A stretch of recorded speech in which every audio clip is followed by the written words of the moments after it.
UK, the County Council and European parliamentary elections are coming up, and it looks as if the main parties are attempting to rally their support in spite of the expense scandals that have been dominating the news recently.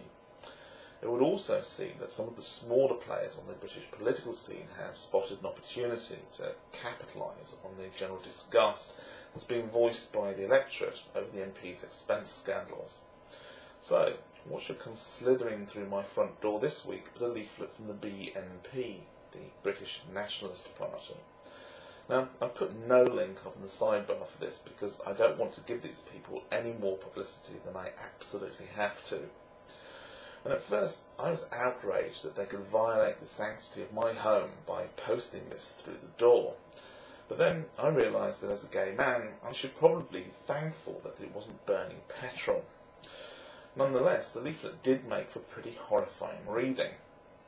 For those of you who don't know them, the BNP is a xenophobic nationalist party which appeals to the kind of mindset that says British jobs for British workers, no to immigrants, no to Europe because they want to enforce the horrible metric system on us and take the Queen's face off of our money, all foreigners are scum, and so on.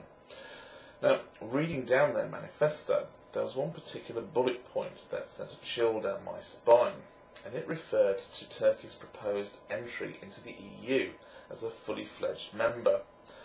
And this bullet specifically mentioned the opening up of the UK job market to 80 million Muslim Turks. Now, I'm no fan of Islam, and you're not going to get me defending the rights of any religious fanatics to enforce their batty views on the rest of us. But I thought that the inclusion of the word Muslim in that policy statement demonstrated something very worrying. If you take Muslim out of the statement, then it talks about potentially 80 million Turks flooding into the country. The worry here being that their cheap labour will undercut British workers, burden the state benefit system, and so on. By placing the word Muslim in there, the implication is that it's the fact that they're Muslims is what we should be worried about. The adjective Muslim is deliberately put in there to inflame Islamophobic sentiments, and they're already way too prevalent in our society as it is. Now, as I said, I'm not a big fan of Islam, and like most religions, it does have its fair share of nutters, but I firmly believe that most Muslims in the UK and elsewhere really just want to get on with their lives the same as the rest of us do.